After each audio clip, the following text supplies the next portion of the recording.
Imaginez la suite la plus chère de toute la planète. Un majordome privé à votre entière disposition. Une Rolls-Royce vous attend dès la sortie de l'avion, une suite dont le prix d'une seule nuit dépasse le salaire annuel du commun des mortels, de l'or à perte de vue. De l'or pur tapissant chaque centimètre des murs et des plafonds. Maintenant, imaginez le vide absolu. Pas seulement votre chambre, mais l'intégralité du complexe. Des couloirs plongés dans le silence, des halls déserts, un véritable vaisseau fantôme culminant à 321 mètres au-dessus du golfe arabique. L'édifice le plus mitraillé par les flashs au Moyen-Orient, désormais sombre et creux, voici le Burj Al Arab. C'est l'histoire d'un peuple entier qui a tout bâti sur le sable, au sens propre, avant de regarder la marée tout emporter. Pourtant, une question cruciale reste sans réponse, et personne n'ose la poser. Ce vide abyssal qui ronge Dubaï, est-ce vraiment le fruit du hasard? Ou était-ce une fin inéluctable? Plus on s'immerge dans les méandres de la finance et du pouvoir, plus la réalité devient terrifiante. Ce n'est pas seulement que les touristes ont déserté Dubaï. C'est le temps qui a fini par manquer à Dubaï. Pour saisir l'ampleur du désastre, il faut d'abord comprendre la démesure du rêve. Et ce projet fou ne ressemblait à rien de ce que l'humanité avait osé entreprendre. En 1960, Dubaï n'était qu'un modeste village de pêcheurs, une simple langue de désert bordant le golfe Persique. Privée de pétrole, d'eau potable ou d'agriculture, la région semblait condamnée à l'oubli. Sa population comptait à peine 40 000 âmes. Oubliez les tours et les autoroutes, il n'y avait là-bas que du sable et des pêcheurs de perles. C'est alors que le cheikh Rachid bin Saïd Al Maktoum a eu une vision capable de révolutionner la définition même d'une métropole. En observant la côte, il a décidé d'ériger un port. Mais pas n'importe lequel. Le plus gigantesque port artificiel au monde, Djebel Ali. 14 km de quai à perte de vue. Un monument d'ambition pure, financé alors que les coffres étaient encore désespérément vides. Le pari fut gagnant, le commerce a explosé et la richesse a inondé la ville. Le cheikh Mohammed bin Rachid Al Maktoum a alors décidé de décupler l'héritage de son père par 1000. Dès les années 1990, l'ampleur du projet était à couper le souffle. Dubaï devait s'imposer comme le sanctuaire mondial du luxe, le poumon de la finance et le temple du shopping. Il leur fallait un symbole unique, un édifice capable de placer la ville sur la carte du monde en un clin d'œil. Cet emblème, ce fut le Burj Al Arab. Le chantier a démarré en 1994 sur une île artificielle. Une prouesse technique sans précédent. 230 pieux de béton enfoncés à 40 mètres de profondeur sous la mer. Une structure conçue sans aucun but utilitaire pour la ville. Un objet d'art architectural créé sans le moindre complexe, uniquement pour devenir une icône. Dans les années 1990, l'envergure du plan était phénoménale. Dubaï allait devenir l'Eldorado mondial du prestige, le centre névralgique de la finance, la capitale absolue du commerce et la silhouette urbaine la plus admirée du globe.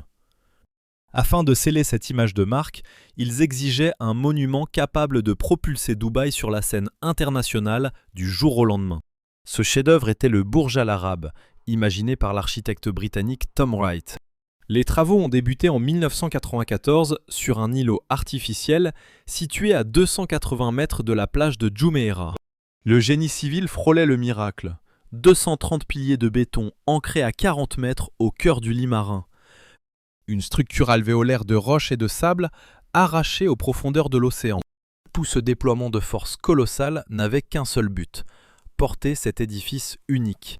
Une construction pensée sans aucune concession, destinée uniquement à entrer dans la légende. L'inauguration eut lieu en décembre 1999. Une flèche de 321 mètres de haut, sa silhouette évoquait la voile d'un boutre traditionnel, et le monde entier est resté bouche bée.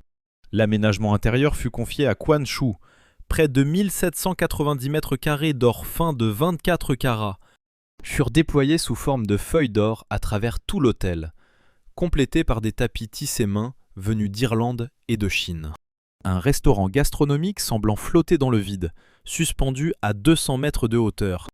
On l'appelle Al-Muntaha, ce qui signifie littéralement l'ultime. Un héliport perché au sommet où Federer et Agassi ont échangé des balles en 2005, une image choc qui a subjugué la planète entière. Une suite, la suite royale, louée 24 000 $ la nuit. Ce n'était plus un simple hôtel, c'était une provocation. Le monde entier devait enfin le comprendre. Dubaï venait de s'emparer du trône. Le désert était dompté, et l'impossible était devenu la norme absolue pour tous. Des dizaines de millions de touristes ont déferlé. En 2010, l'aéroport gérait déjà 47 millions de voyageurs. En 2018, ce chiffre a littéralement explosé pour atteindre 89 millions de personnes, propulsant cet endroit au rang d'aéroport international le plus fréquenté de tout le globe. La Burj Khalifa surgit en 2010, culminant à 828 mètres, le titan absolu érigé par l'homme. Palm Jumeirah, cet archipel artificiel sculpté en palmier, si colossal qu'on l'aperçoit distinctement depuis l'espace, offrant 520 km de côte. Le Dubai Mall, monstre de démesure, attire 80 millions de visiteurs par an. C'était l'apogée, le sommet vertigineux d'une ambition sans limite. Mars 2020, la planète s'éteint. Pas une image, une réalité brutale et immédiate.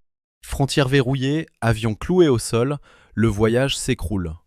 Le 24 mars 2020, les Émirats stoppent tout vol. En l'espace de 24 heures, le trafic s'est effondré jusqu'au néant total. Le bout 20 ans de triomphe balayé par un taux d'occupation nul. Le produit intérieur brut chute de 11,8%. Les revenus. La pandémie n'était que l'étincelle, mais la poudrière était prête à sauter depuis bien trop longtemps. Voici le secret crucial que presque personne ne saisit réellement sur Dubaï. Et c'est l'illusion la plus tenace, le plus gros mensonge véhiculé sur cette cité. Dès qu'on prononce Dubaï, les gens imaginent des rivières d'or noir. On fantasme un État pompant du brut pour bâtir des palais d'or. Mais ça, c'est le modèle d'Abu Dhabi.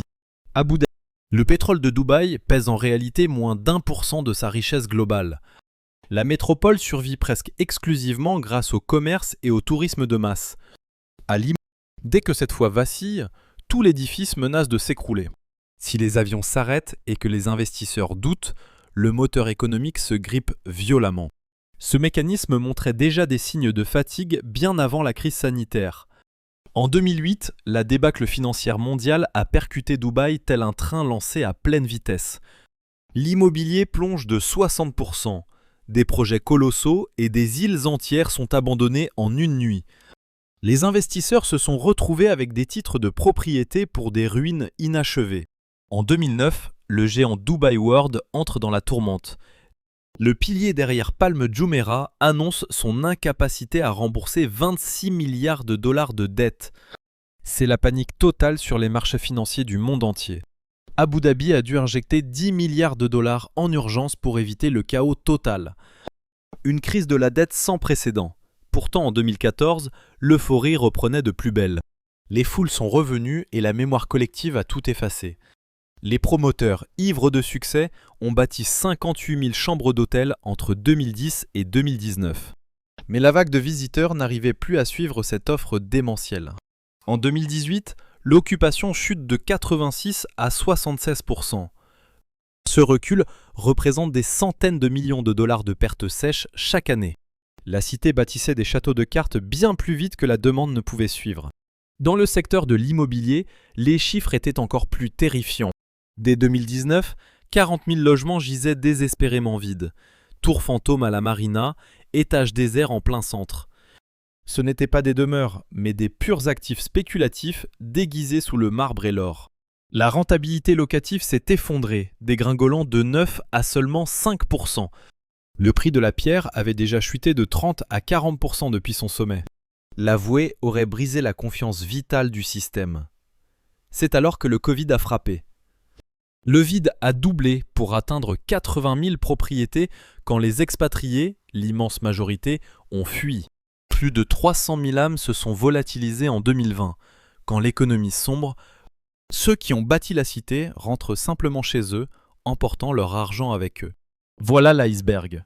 C'est la partie invisible sous la surface qui menace tout l'édifice. Et le pire arrive, car le modèle de Dubaï repose sur 4 piliers fondamentaux. Commerce, tourisme, immobilier et finance. En 2020, tout s'est brisé en même temps.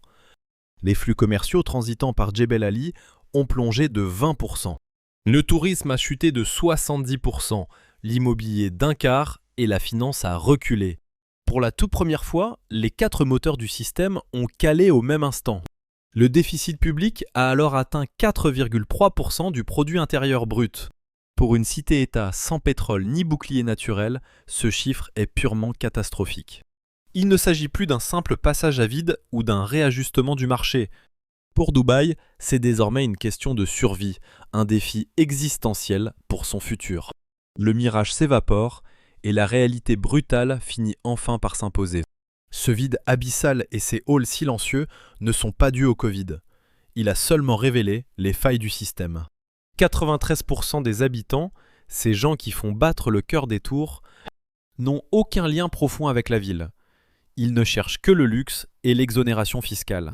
Dès qu'une offre plus séduisante apparaît ailleurs sur le globe, ils plient bagages et la concurrence internationale est devenue une guerre totale. L'Arabie Saoudite injecte 800 milliards de dollars pour bâtir son propre futur. De Neom à Alula, les Saoudiens possèdent l'histoire et les capitaux illimités que Dubaï n'a pas. Dubaï s'est construite pour une vision de la mondialisation qui touche à sa fin. Quand le spectacle s'arrête, la foule détourne le regard et part ailleurs. Le Burj Al Arab était un pari, bâtir l'extravagance absolue pour captiver le monde à jamais. Ce pari est aujourd'hui mis à mal par des forces que personne n'avait anticipées. Mais voici la faille la plus terrifiante, celle qui hante les nuits des décideurs.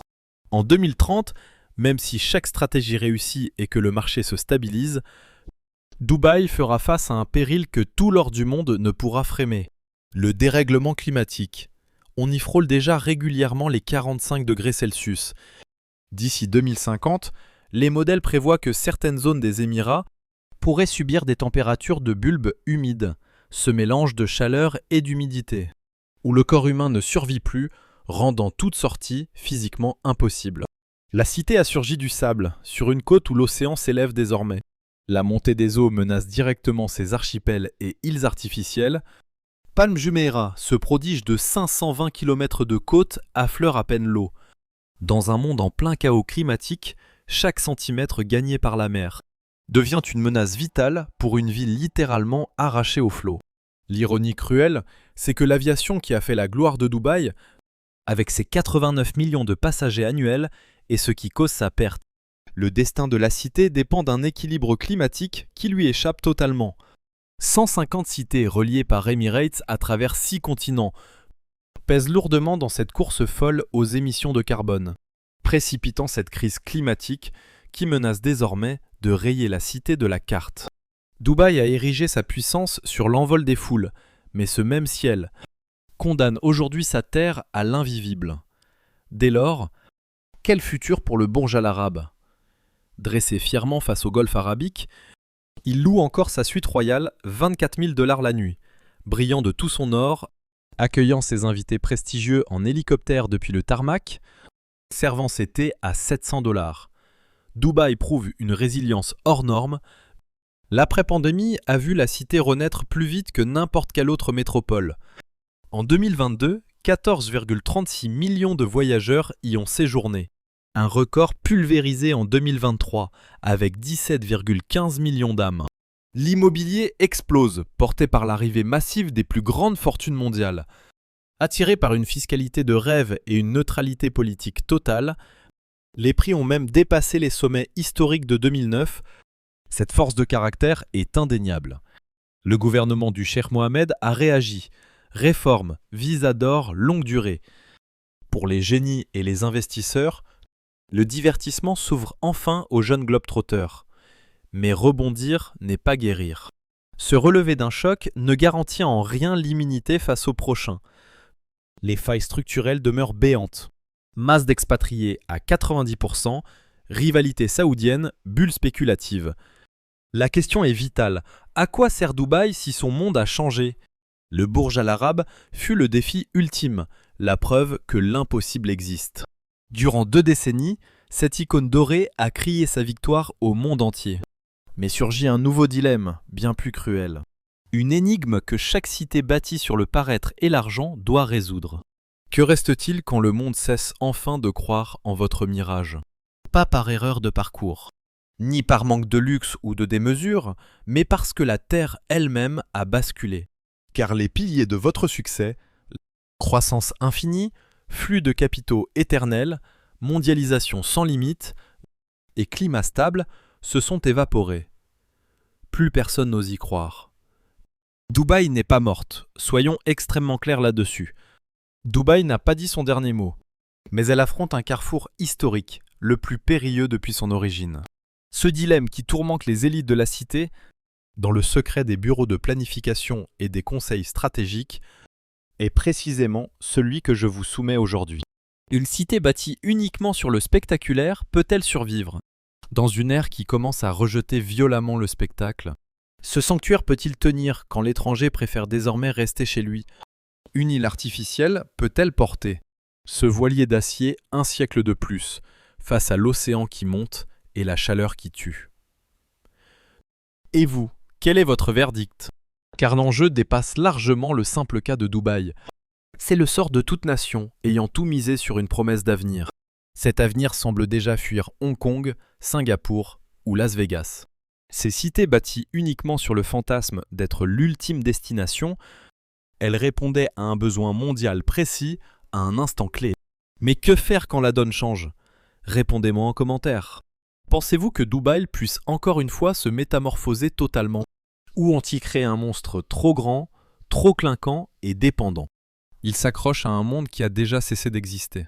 Car les choix faits durant les 5 à 10 prochaines années décideront si le Burj Al Arab trônera encore en 2050, ou s'il deviendra le vestige le plus onéreux de l'orgueil humain.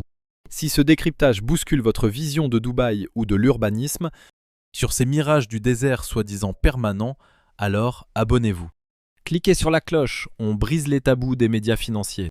La semaine prochaine, on infiltre les coulisses financières d'une autre ville. Une cité née d'un miracle qui vacille aujourd'hui au bord du gouffre.